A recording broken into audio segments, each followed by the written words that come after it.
번째 부르는데도 조금 어려워하시네요. 익숙지 않은 곡인 모양입니다. 찬송 참 좋습니다. 특별히 시편 19편과 함께 읽고 부르면 참 좋습니다. 하나님 말씀 보겠습니다. 시편 133편입니다.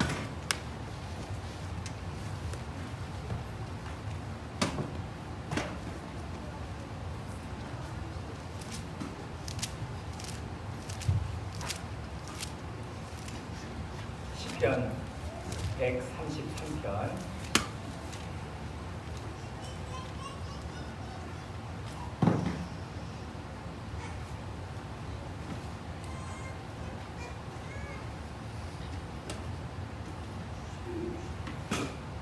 형제가 연합하여 동거함이 어찌 그리 선하고 아름다운고. 머리에 있는 보배로운 기름이 수염 곧 아론의 수염에 흘러서 그 옷깃에 내림 같고, 헐몬의 이슬이 시온의 산들에 내림 같도다. 거기서 여호와께서 복을 명하셨나니 곧 영생이로다. 아멘.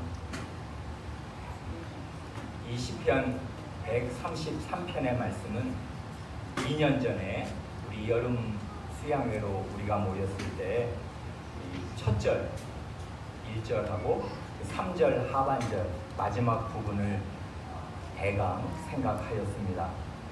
그게 우리 이 시의 이 짧은 석조로 된 시의 골자입니다. 오늘은 그 2절과 3절 상반절, 지난번에 생각하지 않고 지나간 거 그것까지를 포함해서 이 짧은 시를 함께 묵상하려고 합니다. 2년 전에 드린 말씀을 다 기억하고 계시기는 어렵고, 그래서 2년 전에 드린 말씀을 간단하게 복습 삼아서 말씀드리겠습니다. 여기 1절과 3절 하반절이 이 시의 말하자면 핵심이 되는데요. 이렇게 노래합니다. 시인이 형제가 연합하여 동거함이 어찌 그리 선하고 아름다운고. 거기서 3절 하반절, 거기서 여호와께서 복을 명하셨나니 곧 영생이로다 합니다. 이 1절을요, 이걸 아주 투박하게 번역을 하면, 직역을 하면 이렇게 됩니다. 보라, 얼마나 좋고 얼마나 즐거운가.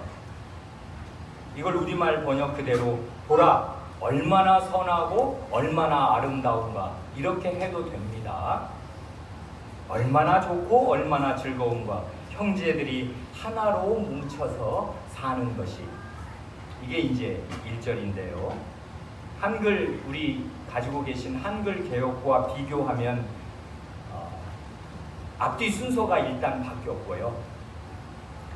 보라, 얼마나 좋고 얼마나 즐거운가 하는 말이 원래는 제일 먼저 나오고, 이렇게 순서를 우리말 번역으로 부드럽게 하려고 순서를 바꾸었는데 그건 크게 문제가 안 되고 우리가 이해할 수 있습니다.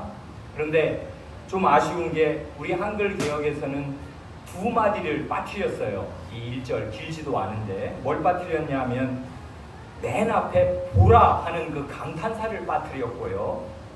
또 얼마나 하는 감탄사가 2번 나오는데 그 중에 한 번만 썼습니다. 여기 보면 어찌라는 말로 바꿔서 썼잖아요. 그리고 그리라는 말은 없는 말을 그냥 넣었습니다. 그러니까 이 시는 원래의 모습대로 우리가 감상한다면 원래는 맨 처음부터 감탄사가 잇따라 2개가 연달아 나오는 셈입니다. 보라, 얼마나 좋고 얼마나 아름답냐, 이것입니다. 그래, 이 좋다는 말, 이 선하다는 말이요, 참 좋다 하는 이 말은 원래 창조를 묘사할 때 이스라엘 사람이라면 누구나 다 알고 있는 그 말입니다. 토부라는 말인데요. 창세기 1장에 하나님 보시기에 좋았더라, 하나님 보시기에 선했다 하는 말이 7번이나 나오지 않습니까?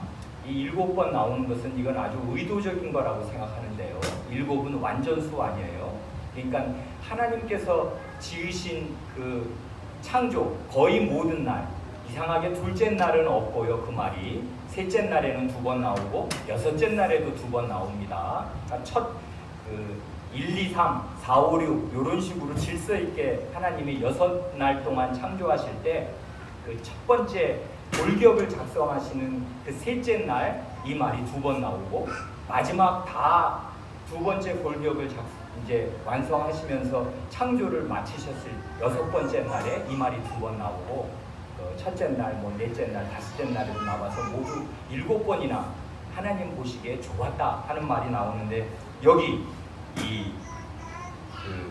어찌 그리 얼마나 좋으냐 하는 말이 나왔습니다. 그뿐만 아니라 우린 지금 시편 133편을 읽고 있는 건데 두 편 넘어가서 135편을 보면 이 말을 누구한테 적용하냐 하면요, 그 선하고 아름답다는 말이 어디에 해당되냐 하면 135편 3절을 보면은 이렇습니다. 여호와를 찬송하라. 여호와는 선하시며 그 이름이 아름다우니 그 이름을 찬양하라 합니다. 선하고 아름다운, 좋고 즐거운 그분 누구예요? 여호와 하나님 자신입니다.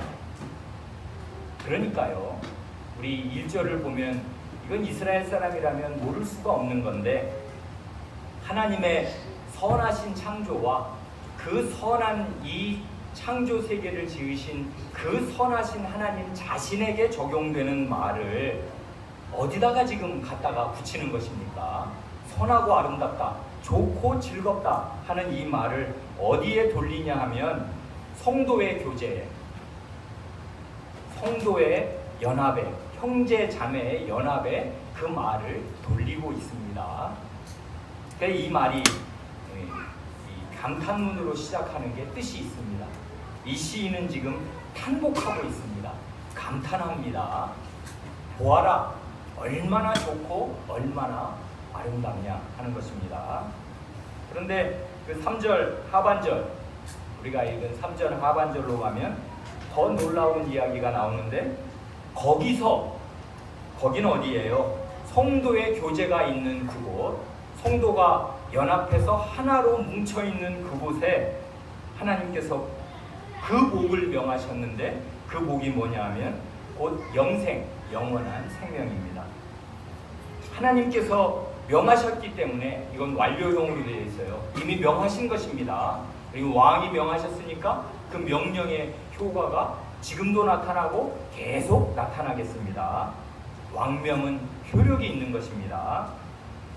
그런데 영생이란 우리가 아는 대로 원래는요, 하나님 안에 있는 것이고요, 하나님 자신이 영생 아니세요. 하나님 영생하시는 하나님이란 말입니다. 그 영생하시는 하나님께서 어디에다가 영생의 복을 선언하시냐면, 하나님의 백성이 형제의식을 가지고 하나로 연합되어 있는 그곳에 아버지께서 영생을 명하십니다. 그러니까 이 시편을 가만히 보면 이건 지금 하나님 나라의 모습을 표현하는 건데, 하나님 나라를 거룩하고 복된, 아주 즐겁고 복된 가정으로 묘사합니다. 첫 번 나오는 말이 형제잖아요. 형제입니다. 형제는 이제 그 수평적인 관계인데, 여기는 아버지가 계시는데 그 아버지가 영생의 주인인데, 그 영생의 주인이신, 영생 자체이신 그분이 그 자기 자녀들이 그 형제의식을 가지고 하나로 딱 뭉쳐있는 그곳을 향해서 영생을 명하신다, 그것입니다. 요한복음 3장, 우리가 이제 성경 공부 시간에 배우게 된 것 중에 하나가 그것인데요. 요한복음 3장은 하나님의 나라와 영원한 생명, 영생과 구원을 동렬해 놓고 얘기합니다. 니고데모가 와서 이제 거듭나는 이제 사람이 어떻게 하여야 하나님 나라 들어갑니까? 하나님 나라 들어가는 것을 물어보니까 주님께서 그 말을 쭉 거듭나야 하나님 나라 들어간다 하는 말씀하신 뒤에 영원한 생명을 얻는 것과 구원을 얻는 것을 3장 16, 17절에 잇따라 말씀하시거든요. 결국 하나님 나라에 들어간다는 게 영원한 생명을 얻는 것이고, 그게 곧 구원을 얻는 것인데요. 그러니까 이건 하나님 나라, 영생, 구원은 등가어입니다. 그런데 여기 보면 그 하나님 나라, 영원한 생명이 있는 하나님 나라를 형제의 그 연합에 해당되는 것으로 하나님께서 말씀하십니다. 그러니 하나님 나라는 하나님을 사랑하는 것, 그리고 형제를 사랑하는 것, 이것이 가득한 그런 나라입니다. 거기까지 지난번에 우리가 생각한 거고요. 그런데요, 거기 2절하고 우리 3절 상반절, 우리가 지난번에 시간이 없어서 지나간 그 부분을 보면 형제 자매의 연합, 성도의 교제가 뭐와 같냐, 이걸 이 시인이 노래하잖아요. 이 영생의 복을 명받는 그런 성도의 교제, 이 형제의 연합이 뭐와 같냐면요, 2절에서는 기름이 흘러내리는 것 같고요, 3절에서는 이슬이 내리는 것 같다고 합니다. 둘 다 내려옵니다. 그러니까 위에서 아래로 내려옵니다. 기름이 이 머리에서부터 흘러내리는 것 같고, 이슬이 산에서부터 아래로, 산 아래로 내려오는 것 같다고 합니다. 이런 걸 보면 이 시인은 이 성도의 교제, 형제의 연합이 위에서부터 아래로 내려오는 것이라고 말합니다. 말하자면 하나님께서 은혜로 내려주시는 그것입니다. 내려오는 거라고요. 우리는 성도의 연합 그러면, 성도의 교제 그러면 같이 모여서 즐겁게 이야기하고 밥을 먹고 얘기를 나누는 것이지 않습니까? 당연하죠. 그게 꼭 있어야 합니다. 말하자면 이 수평적인 거요. 이 성도의 교제니까 성도들끼리 서로 이야기하고 사귐을 나누고 친밀한 교제를 나누는 것인데요, 이거는요, 이 시인을 따르면 위에서 내려오는 것입니다. 그 기름이 내려오는 것과 같고 이슬이 내려오는 것과 같다고요. 특별히 그 이슬을 보면 아주 분명하잖아요. 그 우리나라 사람들은 이슬의 고마움을 이스라엘 사람처럼은 잘 모릅니다. 왜 그러냐면 우리나라는 얼마 전까지만 해도 비가 부족한 나라는 아니었어요. 우리나라도 이제 거의 물 부족 국가가 되었습니다. 그래, 우리 예배당 앞에 있는 그 동막골에서 흐르는 그 동막 그 천이 있잖아요. 지금은 거의 물이 정말 많이 말라가지고 별 볼 일이 없게 됐는데, 그 등산하는 분들 얘기를 들어보면 이 동막골에 물이 그렇게 좋았다는 거예요. 그리고 물이 철철철 흘렀고 지금도 약수를 들어 매일같이 수백 명이 그 물통 들고 갑니다. 그러니까 굉장히 물이, 이렇게 맑은 물이 수량이 좋게 많이 흘렀는데 요즘은 어디 가나 물이 점점 마르지 않습니까? 그래, 우리나라는 옛날에는 물 부족 국가가 아니었어요. 그런데 비도 여름에 많이 내리고요. 그런데 이스라엘은 우리나라랑 그 기후가 정반대입니다. 우리나라는 주로 여름이 장마철이고 여름에 비가 많이 오잖아요. 그런데 이스라엘은 여름에 비가 안 와요. 건기입니다. 식물이 자라는 건 언제 자라냐면 여름에 주로 자라야 되고, 그래서 가을에 추수를 해야 되는데 여름에 비가 안 와요. 정말 안 옵니다. 그러면 식물이 몇 달 안 오면 어떻게 돼요? 다 말라 죽는 거죠. 그런데 안 말라 죽고 가을에 추수를 할 수 있게 됩니다. 그건 순전히 뭐 때문에 그렇게 되냐면 이슬 때문에 이렇게 돼요. 밤에, 낮에 비는 안 오는데 밤낮이 기온차가 바뀌면서 저 헤르몬산, 거기 만년설이 있는 높은 산이거든요. 갈릴리에서도 한참 더 갑니다. 헤르몬산 에서부터 찬 공기가 내려와서 밤에 이스라엘 전역을 덮고, 그러면은 그 기온차 때문에 아침 되면은 이 식물들 위에 이슬이 쫙 맺혀요. 그래 이제 그 이슬을 먹고 얘네들이 연명을 해서 이제 자라고 열매를 맺습니다. 그러니까 헤르몬산의 이슬이 얼마나 귀한가, 그건 누가 주시는 거예요? 그건 당연하죠. 하나님께서 이 이슬을 내려주시는데, 이슬이 없으면 이스라엘 사람 다 죽습니다. 곡물도 식물도 다 죽고요. 그러니까 요 이슬, 이 결국 물인데 이 물이 생명이라는 말이에요. 그러니까 이슬의 고마움은 다 압니다. 그래, 이 이슬이 헤르몬산에서 이렇게 내려오는 것처럼 이 성도의 교제, 영생을 복받은, 명받은 이 성도의 교제가 하늘로부터, 하나님에게로부터 내려온다고 이렇게 표현합니다. 그럼 2절은 뭐예요? 아니 무슨 기름이, 성도의 교제가요, 기름이 내려오는 것 같냐고요. 이 기름은 무슨 기름 말하는 것입니까? 여러분 아는, 강민이 아는 기름은 무슨 기름이 있어요? 오, 왕 머리에 깃는 구름이랍니다. 이건 우리 교회 우리 아이니까 이렇게 말하지, 나는 강민이 무슨 기름 알아요? 그럼 난 참기름 알아요. 이렇게 얘기할 줄 알았거든요. 여기 밥 비벼 먹잖아요, 참기름에. 그래, 참기름, 들기름 얘기할 줄 알았는데 왕 머리에 붓는 기름이랍니다. 이 기름은 근데 아주 잘 말했는데요. 이 기름은 왕 머리에 붓는 기름이 아니라 누구 머리에 붓는 기름이에요? 보면 여기 사람 이름 나오잖아요. 누구요? 2절 보면 사람 이름 나오잖아요. 누구예요? 에? 아니 2절. 예, 아론이죠. 아론은 그 왕이 아니라 뭐 하는 분이에요? 예, 대제사장입니다. 그러니까 이 시편 133편 2절은 레위기 8장을 염두에 두고 지은 시임에 틀림이 없습니다. 레위기 8장을 보면 대제사장의 임직식이 나오거든요. 대제사장으로 하나님께서 그를 세우실 때 어떻게 하냐면 예복을 입히고요. 예복을 입은 대제사장 머리 위에 그 관유, 아주 순결한 기름을 붓습니다. 그래서 이제 대제사장이 기름 부음 받은 자가 되는 거잖아요. 구약의 메시아가 되는 것입니다. 구약의 그리스도가 됩니다. 그러니까 근데 이 기름하고 형제 교제하고 성도의 사귐하고 뭔 상관이에요? 상관 있습니다.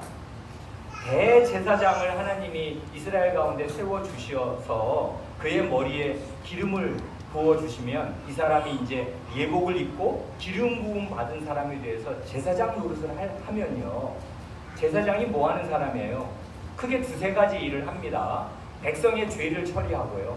백성의 죄를 씻어주는, 제사를 드림으로써 백성의 죄를 씻어주는 일을 하고, 백성을 위해서 기도하잖아요. 향을 피운단 말입니다. 기도하고 그리고 그 제사를 마치고 향을 피우고 나오면 백성을 향해서 하나님의 복을 전달합니다. 강복 선언을 한단 말이에요. 그래 민수기 6장에 그 아론의 축도가 나오지 않습니까? 여호와의 이름으로 그 백성에게 복을 선언한단 말이에요. 이게 대제사장의 일이거든요.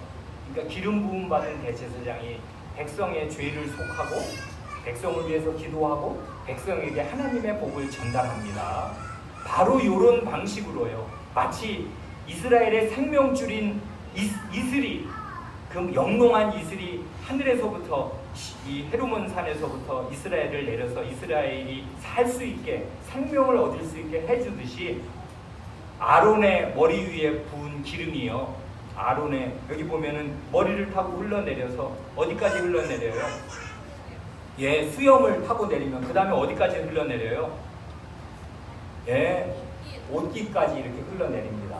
이건 아주 그림을 보여주듯이 아주 생생한 거죠. 이게 머리에 기름이 부어졌습니다. 그럼 이제 수염을 타고, 뭐 우리야 저야 수염이 없지만 옛날에는 다 이렇게 수염 있는 거지 않습니까? 수염을 타고 이렇게 기름이 내려와서 여기 옷깃에 흘러내립니다. 이렇게 되면 어떻게 되냐면요, 온 이스라엘이 요 기름 부음에 참여하게 되는데요. 얼마 전에 우리가 그 레위기 복습을 하면서 대제사장의 복장을 한번 생각해 보세요. 대제사장은 걸어다니는 성전이고 걸어다니는 온 이스라엘 12지파입니다. 왜 그러냐면 그 옷이 이스라엘 전체를 상징하거든요. 두 가지로 그래요. 하나는 요 견대에, 대제사장의 견대에 호마노가 물려 있는데 양쪽에 호마노에 6지파씩의 이름이 도장 새기듯이 새겨져 있어요. 그래 6지파가 이 어깨에 있고요. 가장 중요하게는 이 가슴팍에 에봇이라고 이제 앞치마 같은 중요한 옷을 입을 때 에봇에 3, 40이 그 3개, 4줄, 12보석이 요 가슴팍에 물려 있어서 여기에 그 12지파의 이름이 새겨져 있단 말이에요. 그러니까 하나님께서 대제사장은 이스라엘 전 지파의 대표자로 세우시면서 그에게 기름을 부으면 대제사장만 기름 부음 받는 게 아니라 사실은 온 이스라엘이요, 대제사장과 함께 대제사장의 기름 부음에 참여해서 기름 부음을 받게 됩니다. 이 기름이 이렇게 흘러내리잖아요. 옷깃에 흘러내리면 어디로 가요? 가슴팍에 있는 12지파의 말하자면 이 보석과 같이 빛나는 이 12지파에게 기름이 내려가게 될 거란 말이에요. 이런 식으로 이스라엘 이 온 지파는 대제사장과 함께 하나님께 기름 부음을 받고 성별됩니다. 이런 걸로 형제의 교제를 묘사했다고요. 그러니 두 가지로 내려옵니다. 성도의 교제. 우리가 이제 성도의 교제를 나누려고 휴가를 함께 보내려고 이렇게 시간을 내서 야외에 함께 나와서 함께 2박 3일을 먹고 자고 하는데, 이 성도의 교제는 위에서 내려오는 것인데 이슬이 내려오듯이, 그리고 대제사장으로 임명을 받을 때 그 기름 부음을 받듯이, 그건 대단히 영광스럽고 뜻깊은 일이고요. 백성을 위한 일인데 그 기름이 이제 흘러내리는 것과 같이 우리에게 이 성도의 교제는 옵니다. 하나님의 은혜로. 그러니까 이 시는 아주 성도의 교제를 멋진 그림으로요. 그림이 그려지잖아요. 이슬이 쫙 맺힌 이스라엘의 그 사벽, 그리고 그 대제사장의 위임식, 그 속에 있는 12지파, 그 12지파의 결속, 이런 것이 하나님께서 말씀하시는 영생입니다. 영생은 결국 이것을 제대로 맛본 대제사장과 함께 대제사장 안에서 하나님이 주시는 죄사함과 그 대제사장의 기도와 대제사장의 축복으로 이루어지는 것이고요. 그 속에서 우리는 영생을 누리겠습니다. 그러니 이건 뭘 말하냐면 직분자를 통해서 주신다는 건데, 그 직분자는 누구냐면 목사가 아니고 예수 그리스도이십니다. 우리의 대제사장이신 예수 그리스도로 말미암아서 우리의 이 속에 있는 그 미움들, 용서 못하는 것들, 이런 죄들이 깨끗하게 씻김 받고, 이런 그리스도의 이 대제사장직 안에서 우리가 우리의 죄를 깨끗하게 씻김 받고 그리스도의 기도를 힘입어서, 그리스도의 복주심을 힘입어서 우리는 성도의 교제를 나누게 됩니다. 이렇게 되면 이 형제 사랑이 있게 되고요. 이 형제 사랑은 하나님 사랑으로 말미암은 것이고요. 하나님 사랑과 형제 사랑이 있는 이곳에 하나님께서 하나님의 가정, 하나님의 나라, 영생이 있는 그 복된 나라를 우리에게 주시겠습니다. 같이 기도드리겠습니다.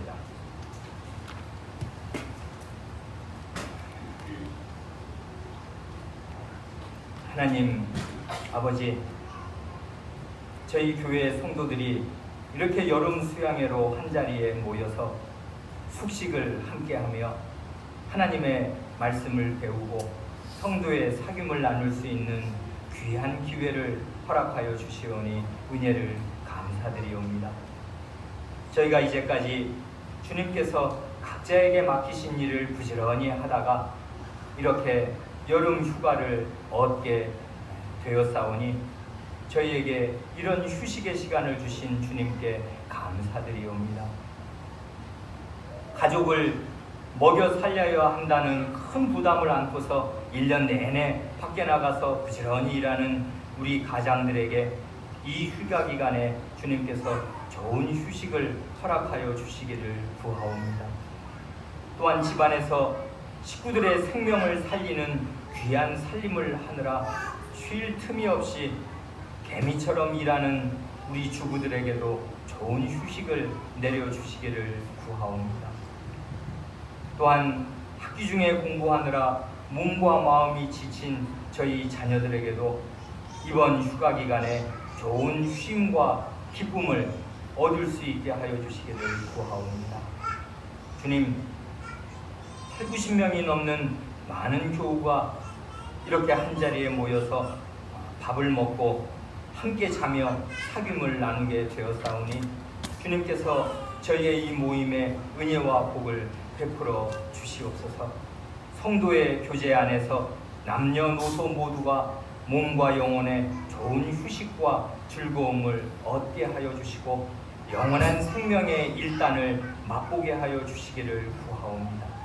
많은 사람이 한 공간에서 많은 이야기를 나누고 실내와 야외에서 여러 활동을 할 때에 저희의 이 약한 몸과 마음이 다치지 않도록 주님께서 다 지켜주시고 보호하여 주시기를 구하옵니다. 저희가 교회로 모일 때마다 교회의 속성, 그리스도 자신의 속성, 곧 그리스도와의 일체됨과 거룩함이 잘 드러나게 하여 주시옵소서. 교회 전체가 큰 사랑 안에서 한 마음으로 통일될 수 있게 하여 주시옵소서. 오직 모든 일에 성신을 의지하여서 신령하고 자유롭고 자연스러운 사귐을 나눌 수 있게 하여 주시옵소서. 형제의식을 가지고 서로 귀히 여기며 사랑으로 서로를 대하게 하시고 큰 사랑으로 형제의 허물을 덮어줄 줄 알게 하시고 그럼으로써 하나님께서 명하신 그 복, 곧 영원한 생명을 맛보고 누릴 수 있게 하여 주시옵소서. 주님, 저희 가운데 몸이 약한 교우들을 특별히 붙들어 주시고 보호하여 주시옵소서. 저희의 어린 자녀들이 즐겁게 지내는 동안에 주님께서 그 어린 사람들을 다 안전하게 지켜 주시옵소서. 두고 온 저희의 직구와 일터도 지켜 주시옵소서. 불가피한 사정으로 혹은 몸이 너무나 불편하여 참석하지 못한 저희의 형제 자매들에게도 평안과 건강을 내려 주시옵소서. 우리 구주 예수님의 이름으로 기도하옵니다. 아멘. 경건회를 마쳤습니다.